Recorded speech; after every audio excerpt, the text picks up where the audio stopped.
Yuk jadi bagian dari dakwah kami. Dukung operasional dakwah dan sosial kami, raih pahala amal jariah yang terus mengalir sampai hari kiamat. Assalamualaikum warahmatullahi wabarakatuh. Alhamdulillah wassalatu wassalamu ala rasulillah. Segala puji dan puja kehadirat Allah subhanahu wa ta'ala, juga salawat dan taslim kepada Nabi besar Muhammad sallallahu alaihi wa ala alihi wa sahbihi wasallam. Saudaraku seiman, melanjutkan bahasan kita kitab bedah buku kitab Riyadhus Shalihin tulis oleh Imam Nawawi rahimahullah, dan kita masih dalam bab yang sama, bab qanaah atau merasa cukup dan menjaga diri dari meminta-minta. Kita akan langsung masuk ke hadis yang akan kita bahas pada siang ini insyaallah, yaitu hadis nomor 532 berbunyi dari Hakim ibn Hizam radhiyallahu anhu bahwa Nabi SAW bersabda, al-yadul ulya khairu min yadis sufla wabda biman ta'ul wa khairu sadaqati an dhahril ghina wa man yasta'fif yu'iffahullah wa man yastaghni yughnihillah.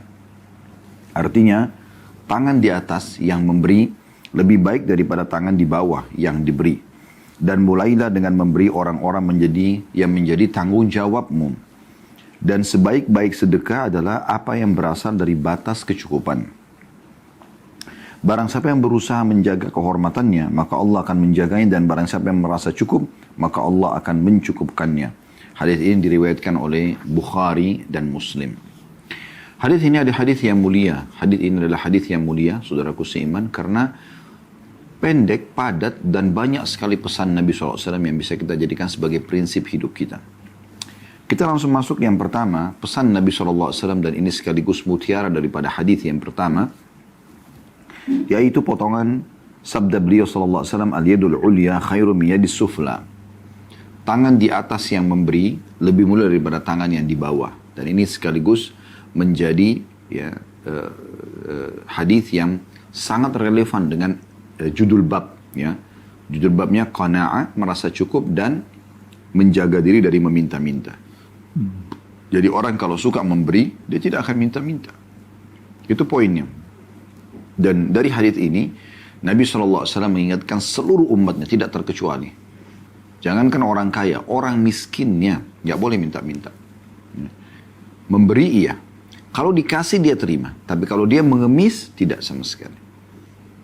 Dan ada hadis yang lain ya, mirip atau sejalan dengan ini, sabda Nabi SAW, siapa yang membuka pintu kemuliaan tidak minta-minta, maka Allah bukakan baginya pintu kekayaan. Dan siapa yang membuka pintu mengemis, maka Allah akan bukakan baginya pintu kemiskinan. Jadi ini kaidah sangat dasar sekali. Kapan Anda sudah mulai setiap main ke rumah teman, ke rumah kerabat, bagus ya minta ya, bagus ya minta ya, selalu minta. Seperti orang yang mengemis. Kenapa harus minta? Kenapa Anda beli sendiri? Atau mungkin tanya saja dia beli di mana, misal. Atau kita mungkin foto, izin, lalu kita searching, kita bisa dapatkan. Sekarang banyak toko-toko online, hampir semua produk dijual di sana. Maka harusnya Anda bisa. Ya.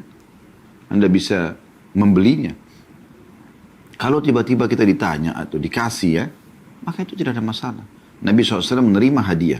Tapi membuka pintu minta-minta ini tidak boleh dalam Islam. Jadi itu sebab kemiskinan. Baik itu kemiskinan jiwa ataupun kemiskinan materi. Jadi harus hati-hati. Ini pesan mulia dari Nabi SAW. Selalu memberi. Walaupun dalam kondisi kita miskin, kita pas-pasan, tetap saja kita memberi. Bahkan sedekah yang paling afdal pada saat ditanyakan kepada Nabi SAW, ya, maka beliau mengatakan sedekah yang kau keluarkan dalam kondisi kau sehat. Ya. Kau sedang berharap kekayaan dan takut miskin. Justru di saat itu sedekahnya paling afdal. Karena kita lagi mau coba jadikan modal usaha. Ya. Atau kita mau investasi ke satu perusahaan misalnya. Atau kepada teman. Di saat itu sedekah yang paling afdal. Jadi dari potongan pertama ini pesannya adalah jadilah orang yang mulia, selalu memberi, selalu mentraktir, ya. Dahului siapapun dari kerabat dan teman-teman untuk memberi hadiah. Dan Nabi SAW sudah mengatakan tahadu tahabu, saling memberikan hadiah maka kalian akan saling mencintai. Wahai saudaraku seiman yang belum terjalin hubungan yang baik antara suami istri, antara dia sama suaminya dan dia sama istrinya, sering beri hadiah, kasih hadiah pasangan kita. Ibu-ibu jangan selalu sibuk menerima hadiah saya dari suaminya. Anda pernah memberikan gak kepada suami sesuatu? Berikan sesuatu, hadiah walaupun sederhana. menyenangkan hatinya. Bahkan kata Nabi SAW, termasuk amal yang sangat dicintai Allah adalah memasukkan kegembiraan dalam hati seorang muslim. Begitu juga anak pada orang tua. Sering berikan hadiah kedua orang tuamu, saudaraku, terutama yang masih hidup. Seperti kami, kedua orang tua sudah meninggal. Banyak pintu-pintu kebaikan yang bisa diraih dari orang tua yang masih hidup sudah tertutup sekarang. Misal menjenguknya pada saat sakit, mengunjunginya setiap hari, memohon agar didoakan, ya, bersedekah kepada mereka, ya, memenuhi kebutuhannya, mengantar ke tempat yang dia ingin datangi misalnya. Sudah hilang semua itu. Dari orang yang orang tuanya sudah meninggal. Tapi Anda, yang orangnya masih hidup, Anda punya peluang yang sangat besar. Minimal telepon tanya kabarnya atau WA. Minta didoakan. Itu luar biasa. Kalau sudah meninggal terbatas sekali. Ada doa, ada sedekah, ada haji umroh, iya. Tapi banyak hal yang luput. Sering penuhi kebutuhan orang tua kita. Demikian juga, wahai orang yang menjadi sahabat, mau disahabati oleh orang, atau mau sahabatnya langgeng sama dia. Sering beri hadiah. Beri. Ya. Karena orang yang memberi itu mulia dia. Dan orang yang diberi akan merasa dihormati. Dan dia akan balik menghormati orang yang memberi. Dan hati-hati kalau saudara mulai perhitungan di jalan Allah SWT. Setiap mau sedekah, mau memberi, kayaknya nggak usah, kayaknya begitu. Selalu begitu, maka dari syaitan. Itu bagian daripada sifat pelit. Ini pesan yang pertama. Pesan yang kedua, dan mutiara yang kedua dari hadits ini adalah sabda Nabi SAW, wabda biman ta'ul. Ya. Dan berikanlah kepada orang-orang yang menjadi tanggung jawabmu. Dahulukan mereka dulu. Banyak orang sibuk sedekah di luar rumah, tapi lupa dengan rumahnya. Lupa dengan istrinya, lupa dengan suaminya. Sebaik-baik sedekah adalah yang dikeluarkan suami untuk istri dan anak-anaknya. Sebagaimana sabda Nabi SAW, dinar yang kau keluarkan di jalan Allah, jihad. Dinar yang kau keluarkan untuk fakir miskin, pembebasan budak. Dan dinar yang kau berikan kepada keluargamu, jauh lebih afdal, lebih besar pahalanya. Tentu Anda boleh sedekah di luar, tapi prioritaskan dulu kebutuhan dasar. Biarkan istri, anak kita butuh makan, butuh minum. Ada, ternaungi di tempat yang layak. Mereka nyaman tidur, mereka nyaman mandi. Anda panen pahalanya setiap aktivitas mereka itu. Setiap kenyamanan mereka itu. Kenapa sibuk di luar menjaga wibawa, terkenal dermawan, tapi di rumahnya berantakan? Ya.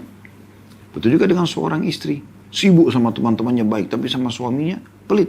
Subhanallah. Bukankah hadis istri Abdullah bin Mas'ud radhiyallahu anhu pada saat mau bersedekah.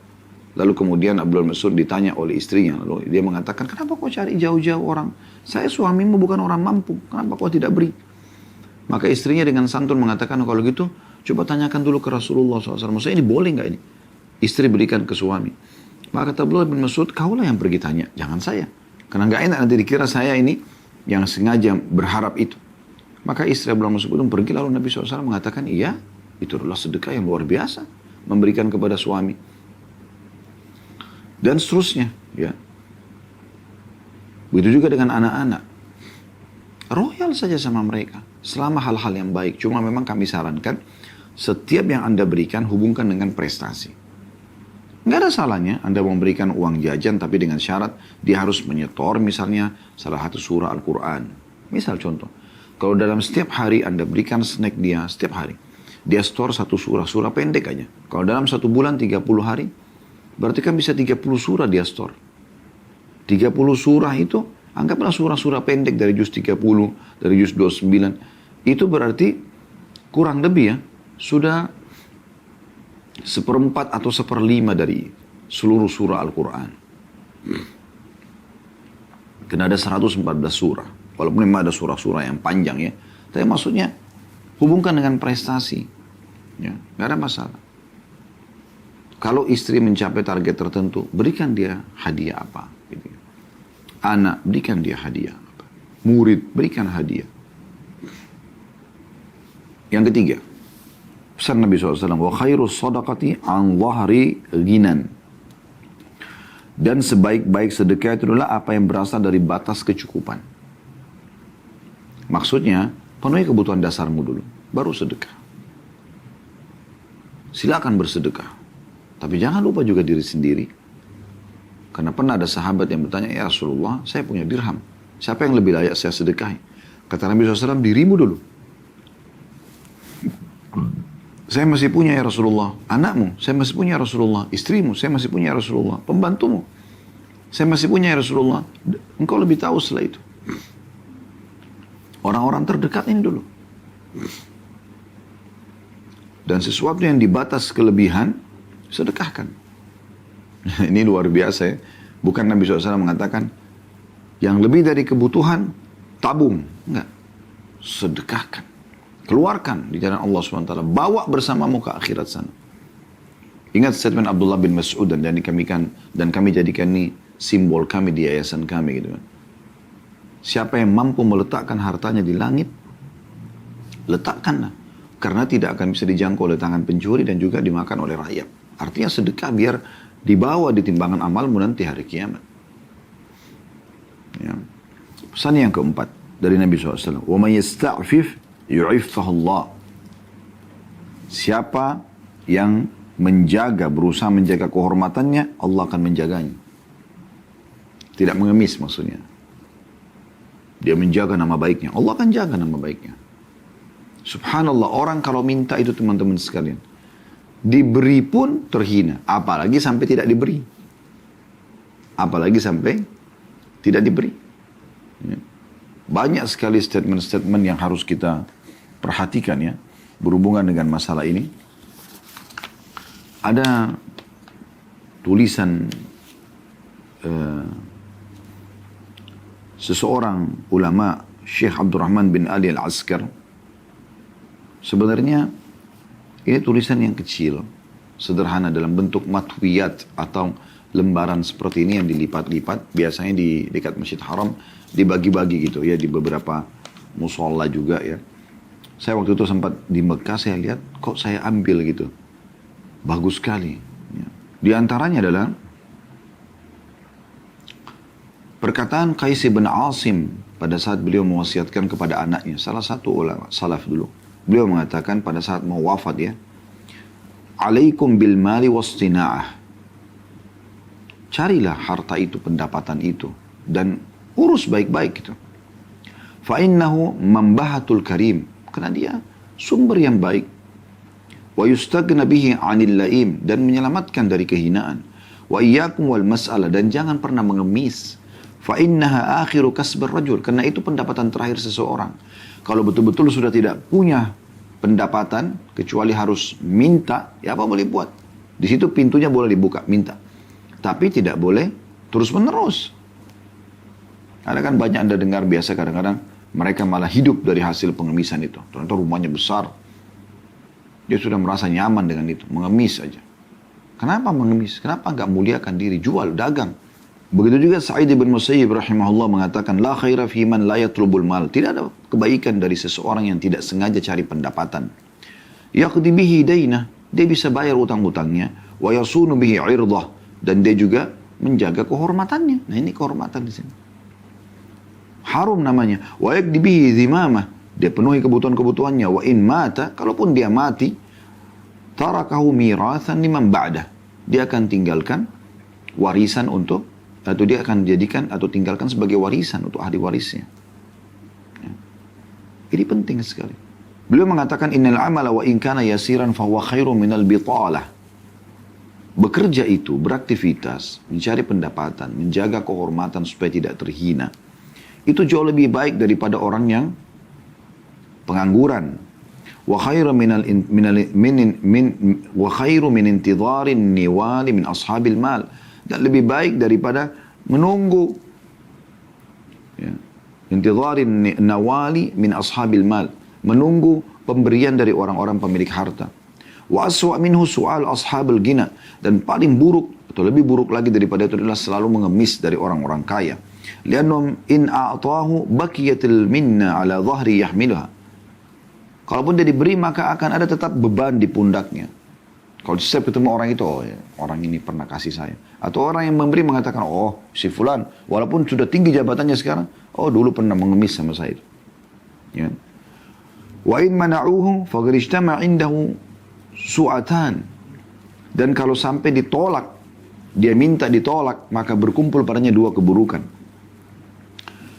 Dhillul khaybah wa dhillus su'al. Kehinaan, hilangnya wibawahnya. Dan juga kehinaan dalam minta-minta, mengemis, karena ditolak. Ya. Umar bin Khattab berkata radhiyallahu anhu, maksabatun fi di'anah khairu min su'alin nas. Bekerja mencari pendapatan untuk menjaga kehormatan, walaupun susah payah, jauh lebih baik daripada mengemis kepada orang-orang.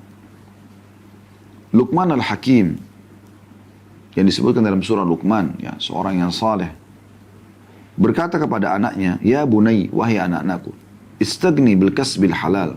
Selalu cari pendapatan halal, bekerja, beraktivitas. Jaga kehormatanmu, jangan sampai kau terhina dengan mengemis. Fa innu maftakara ahadun illa asabatu ihda thalatu khisal. Karena tidak ada orang yang melepaskan diri dari pendapatan, pencarian pendapatan yang benar, kecuali dia akan tertimpa satu dari tiga permasalahan. Rikkatun fi dini, lemah agamanya.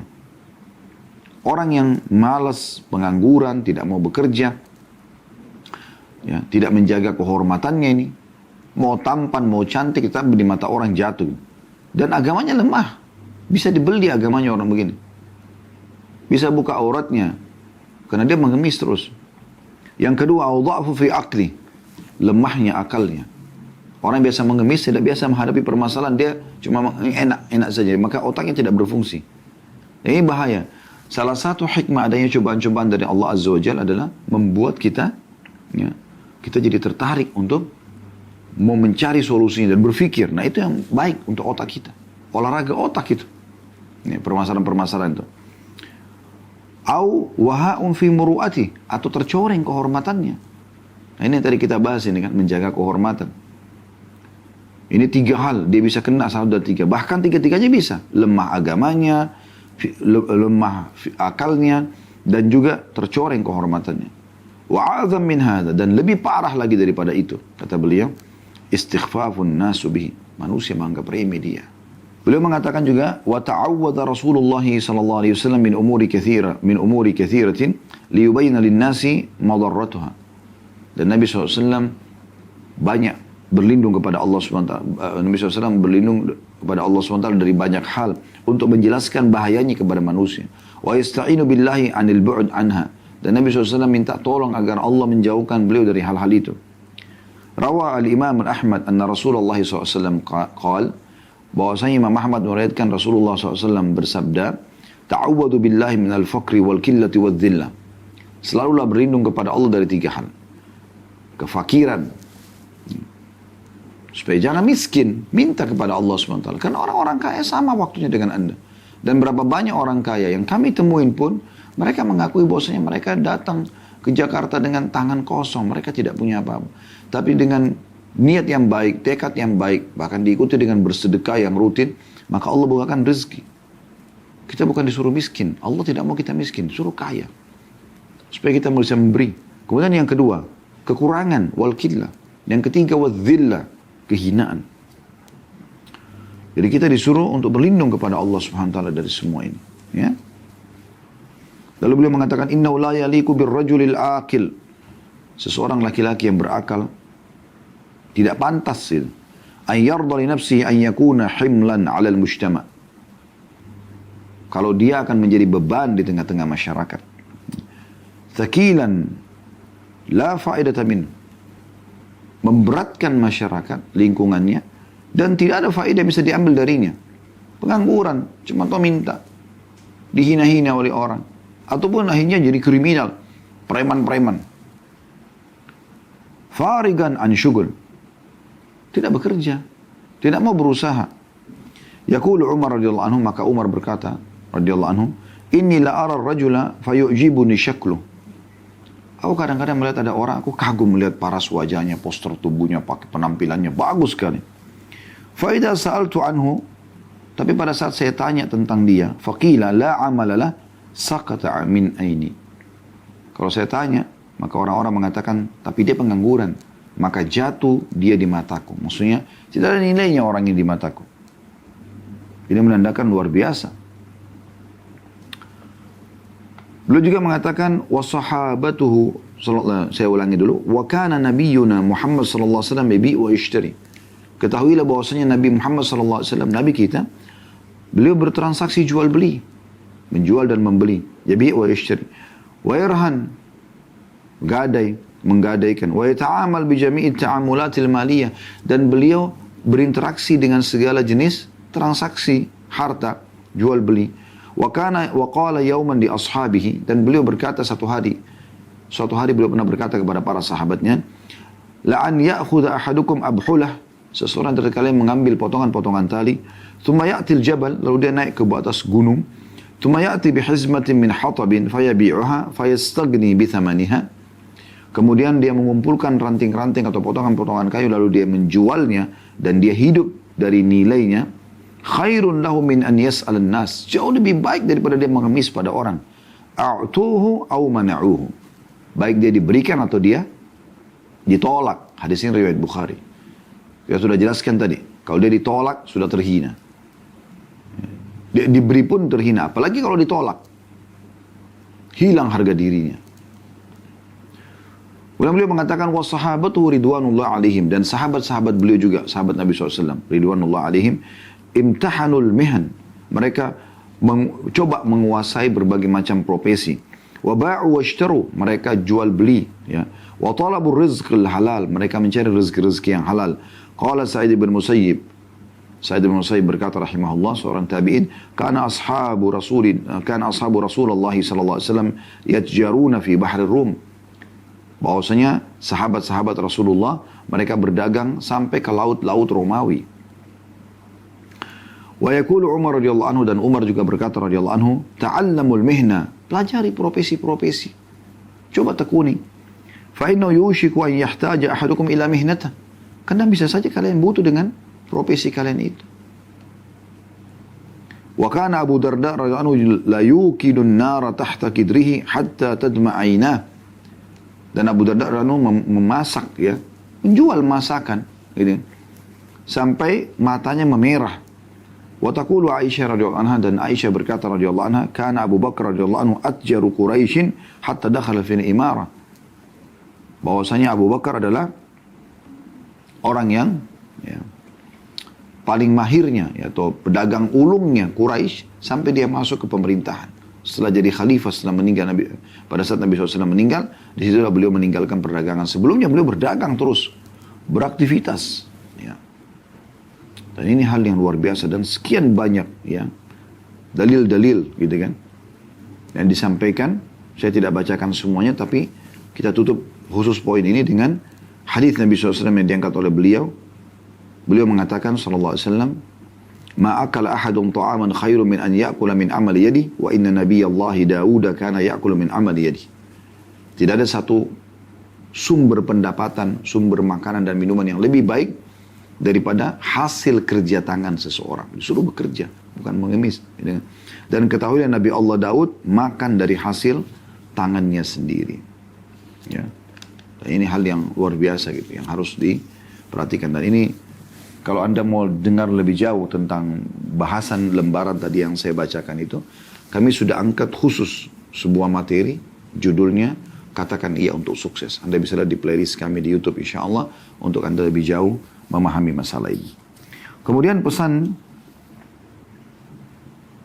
yang kelima teman-teman sekalian, ya. Jadi pesan yang pertama adalah tangan di atas lebih mulia daripada tangan di bawah. Kemudian yang kedua, mulailah memberi kepada orang-orang yang di bawah tanggung jawab kita.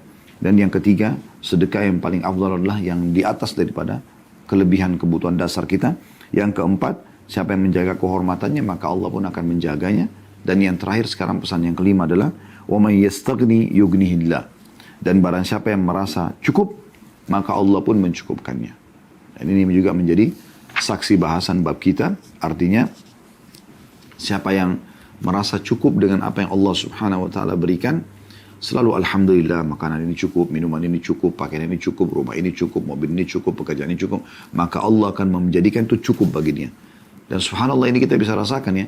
Kalau ada orang walaupun punya pendapatan sudah ratusan miliar, ya, ada orang kadang-kadang datang ngobrol sama saya, pendapatannya sudah sekian banyak, tapi seperti orang yang tidak cukup, seperti orang yang tamak, tidak pernah cukup, ya. Sehingga selalu saja tamak untuk ini, untuk itu, untuk ini. Sehingga akhirnya dia seperti orang tidak bersyukur. Boleh orang mengembangkan usaha, boleh. Tapi ada orang terlalu luar biasa tamaknya gitu. Berlebihan. Yang akhirnya sampai membuat tidak ada sama sekali sedekahnya. Sibuk bagaimana mengumpulkan harta. Dan dia lupa kisah Qarun.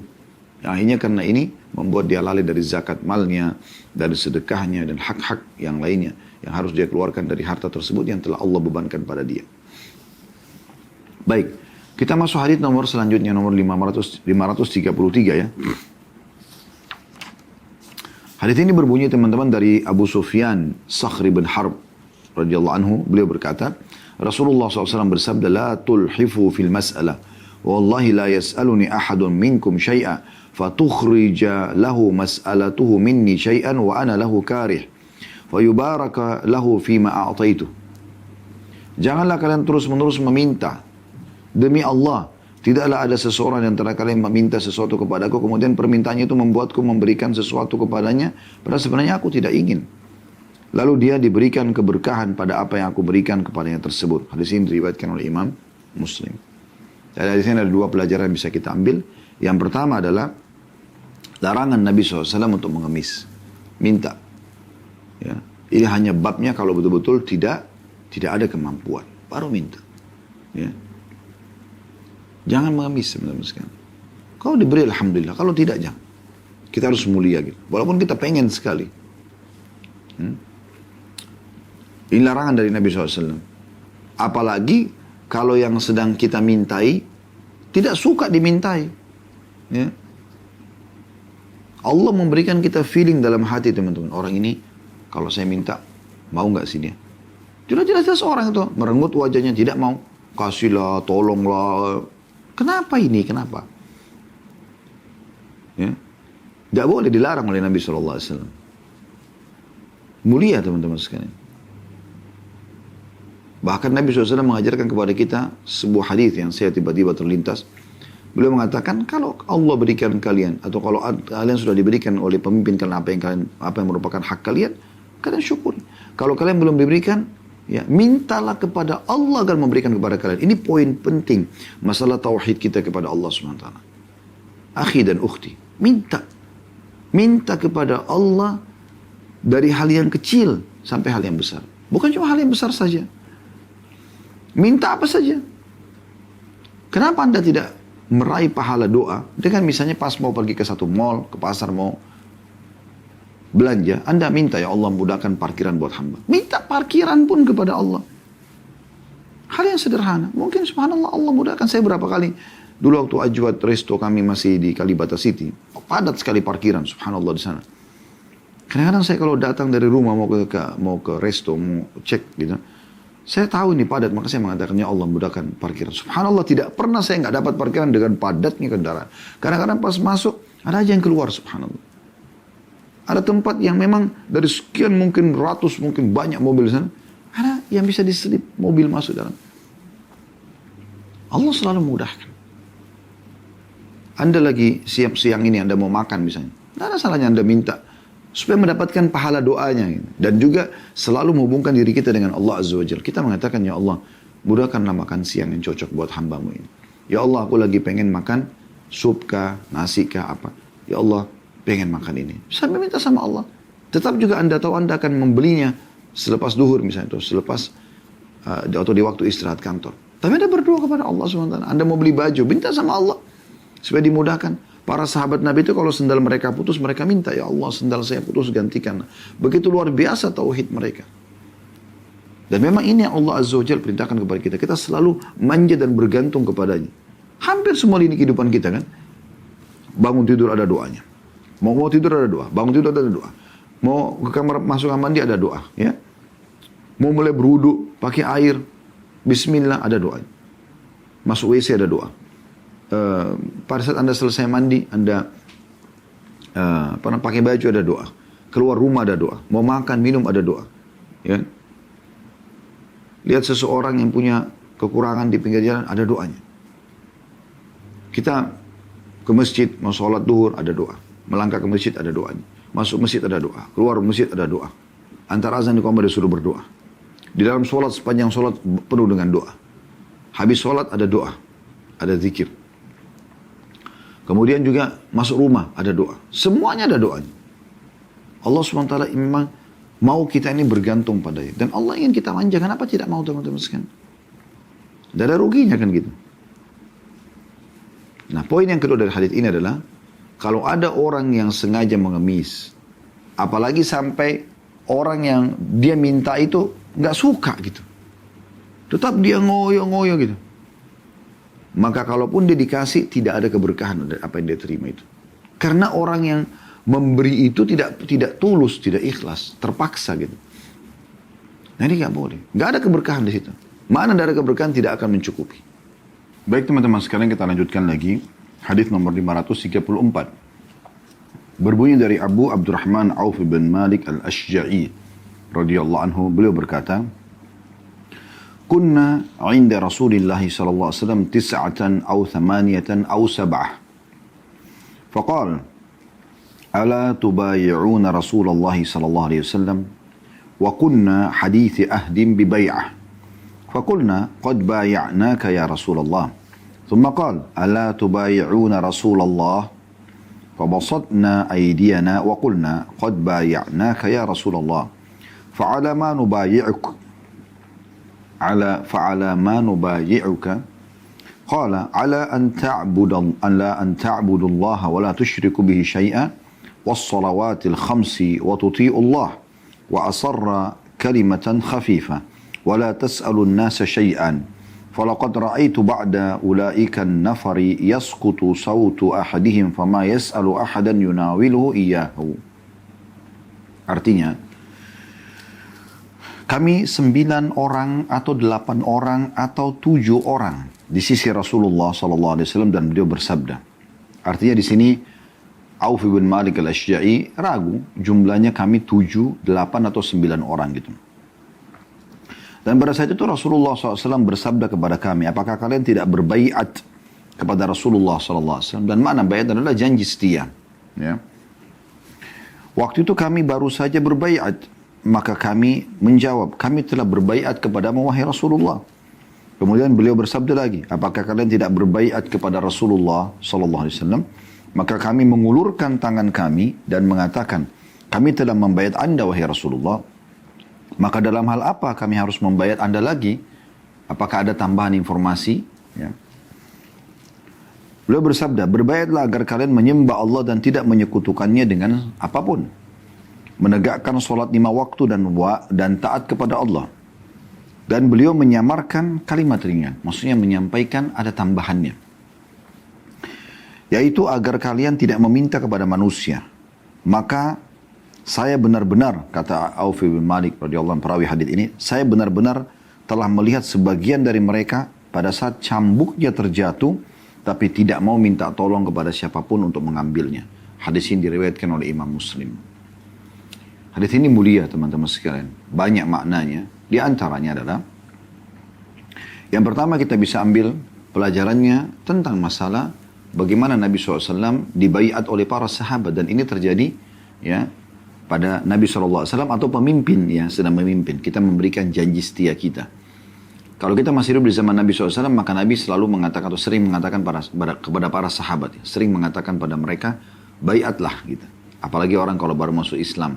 Maksudnya, buat janji setia.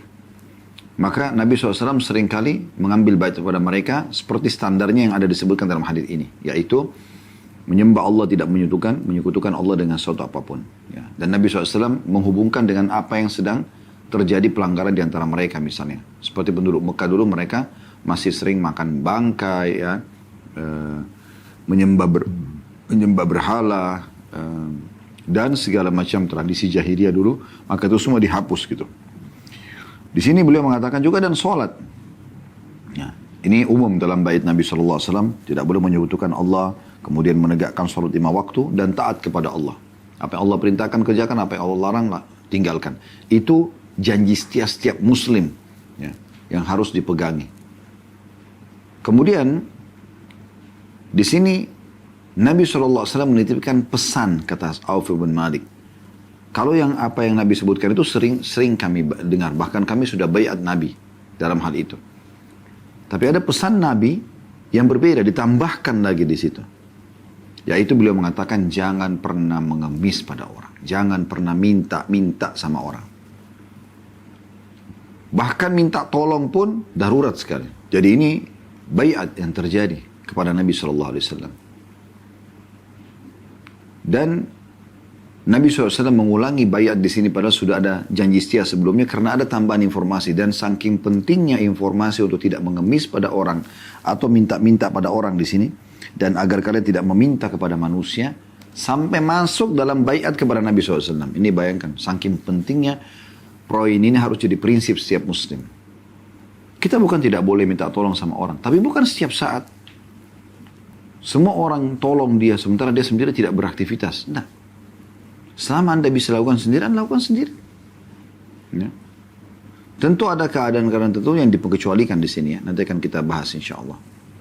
Tapi kita ambil dulu poin pertama tentang masalah baiat kepada Nabi SAW. Pelajaran yang lain dari hadis ini adalah yang bisa kita ambil bagaimana Nabi SAW selalu mengingatkan umatnya agar sembah Allah satu. Jangan syirik. Ini pesan yang luar biasa. Dan ini selalu menjadi pesan pertama dalam baiat Nabi SAW. Mungkin ada mengatakan kami sudah tahu Ustaz. Tapi masalahnya banyak umat terjerumus dalam masalah ini. Tahu nggak kenapa orang-orang musyrik Mekah, orang-orang Quraisy Mekah yang tidak beriman pada Nabi SAW dikatakan musyrikin. Orang-orang yang musyrik. Kenapa diberikan julukan musyrik? Karena mereka tahu Ka'bah itu rumahnya Allah. Mereka tahu pencipta langit dan bumi adalah Allah. Tapi mereka menyekutukan Allah, mempartnerkan Allah dengan patung-patung itu. Mereka masih meminta pada Allah dan meminta juga pada patung tersebut. Bahkan kadang-kadang mereka mendahulukan patung daripada Allah Azza wa Jalla. Allah tidak butuh sekutu. Kata Allah SWT dalam hadis Qudsi, kata Nabi SAW, Allah berfirman, Ana agna syuraka, ana syirk. Ya. Man asyraka ma'iyya ghairi taraktuhu wa syirku. Aku adalah zat yang paling benci, tidak suka dengan sekutu. Tidak perlu dengan sekutu. Siapa yang menyekutukanku dengan sesuatu, maka aku biarkan dia dengan sekutunya. Allah biarkan dia. Patung kah, pohon kah, kuburan kah, apa saja. Ucara yang ketiga, perintah untuk menjaga sholat. Jadi ini ibadah yang sangat harus diperhatikan secara khusus. Karena satu-satunya ibadah yang Nabi SAW menerima langsung dari langit adalah sholat. Ya. Yang lain semua di bumi. Yang keempat, selalu taat kepada Allah. Apa yang Allah perintahkan kerjakan, apa yang Allah larang jauhi. Dalam segala keadaan. Dan yang terakhir, yang kelima, yang bisa kita ambil dari mutiara hadis ini adalah inti bahasan atau yang sedang dibahas dalam bab kita. Tidak boleh meminta pada orang. Di sini subhanallah, Auf ibn Malik al-Ashja'i radhiyallahu anhu memberikan gambaran kepada kita. Bagaimana memahami meminta ini? Apakah meminta duit? Meminta pakaian? Meminta makanan? Bukan itu yang dibahas. Beliau mengatakan 9 orang itu tadi, 7 sampai 9 orang, antara itu beliau ragu ya. Dia bilang, saya lihat dengan mata kepala sendiri setelah penyampaian Nabi SAW ini, kalau tongkatnya pun jatuh, atau cambuknya itu, tidak pernah dia bilang, tolong ambilin. Walaupun dari atas unta, di atas kuda, dia turun, dia ambil sendiri. Saking mulianya dirinya gitu. Tentu teman-teman sekalian jangan difahami ini keliru ya. Jangan mengatakan, oh kalau begitu saya sebagai atasan tidak perlu pakai pegawai. Karena kan mereka tolong saya. Bukan itu yang dimaksud. Hal-hal yang Anda mampu lakukan, lakukan saja. Kalau hal-hal yang Anda butuh bantuan orang, tidak masalah. Nabi SAW memiliki beberapa orang pembantu. Khusus untuk beliau lagi. Abdullah bin Mas'ud radhiyallahu anhu menyiapkan sendal dan juga ya, siwak Nabi SAW. Anas ibn Malik membeli kebutuhan-kebutuhan Nabi SAW. Ya. Ada kir-kira yang khusus mengurus pelana Nabi SAW. Dan setiap ada sahabat yang mau berkhidmat, Nabi SAW biarkan.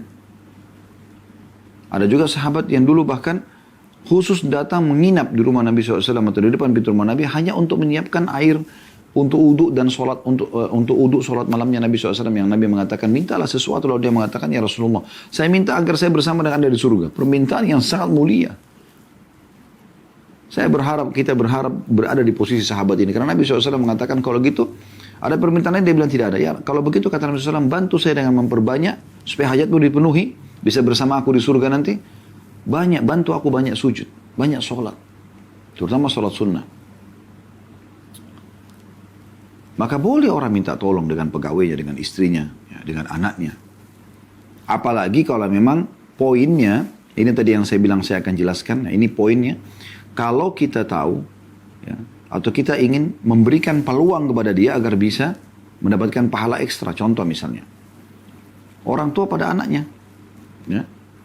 Saya misalnya pada saat ayah rahimahullah masih hidup, beliau beberapa tahun yang lalu. Beliau kadang-kadang kalau mau keluar, saya sengaja menyiapkan sendalnya. Kadang-kadang beliau mengatakan, tidak apa-apa Khalid. Saya bilang, Abah, saya panggil Abah. Saya berikan kesempatan Ana untuk mendapatkan pahala. Maka semenjak itu beliau faham gitu. Beliau membiarkan saya mengambil sendalnya. Pada saat di akhir hidup beliau pakai tongkat. Apa saja gitu. Beliau mau minum, saya yang ambilkan. Walaupun dekat. Nah ini kan beda keadaannya. Karena memang ada poin di mana si anak bisa berbakti sama orang tua. Begitu juga dengan istri pada suaminya. Boleh suami mengatakan, tolong ambilin handuk itu. Sebenarnya dia bukan niat untuk merendahkan dirinya, bukan. Tapi dia memberikan kesempatan si istri untuk mendapatkan pahala. Nah itu berbeda. Ya. Tapi maksud sini teman-teman sekalian, jatuh sedikit pulpennya, tolong ambilin. Kadang-kadang sampai orang sama orang yang tidak kenal pun dia minta tolong. Kenapa nggak ambil sendiri? Kecuali ada orang tiba-tiba yang memang mau sukarela bantu dia, kasih, nggak ada masalah. Tapi dia minta tolong. Yang sebenarnya dia masih bisa lakukan. Nah ini yang dimaksud. Jadi harus tepat pemahamannya. Nah ini yang kita bisa ambil dari hadis ini teman-teman sekalian. Dan ini hadis yang sangat mulia, yang harusnya difahami oleh setiap orang di antara kita insya Allah. Saya akan coba baca hadis selanjutnya 535 dulu untuk menambah informasi kita insya Allah pada kesempatan ini. Yaitu hadis nomor 535 dari Ibnu Umar radhiyallahu anhu bahwa Nabi SAW bersabda, لا تزال المسألة بأحدكم حتى يلقى الله تعالى وليس في وجهه مزأمة لحم. Hadis ini riwayat Bukhari Muslim. Artinya, tidak henti-hentinya salah seorang di antara kalian meminta-minta, mengemis, sehingga nanti dia akan bertemu Allah Ta'ala dalam keadaan tidak ada sepotong daging pun di wajahnya. Na'udzubillah. Ya. Artinya, orang itu terus mengemis sampai akhirnya Allah Azza wa Jalla hukum dia. Dan hukumannya Allah berat. Allah tidak ingin dia mengemis. Kenapa enggak minta sebagai sang pencipta Allah? Kepada sang pencipta Allah akan berikan. Allah maha kaya. Kenapa mengemis pada manusia? Apalagi di saat dia punya kemampuan. Dia dijadikan sebagai sumber ya, pendapatan dia. Nah, ini keliru. Dan ini ancaman yang sangat tegas. Harusnya setiap orang di antara kita berhati-hati dengan ancaman seperti ini.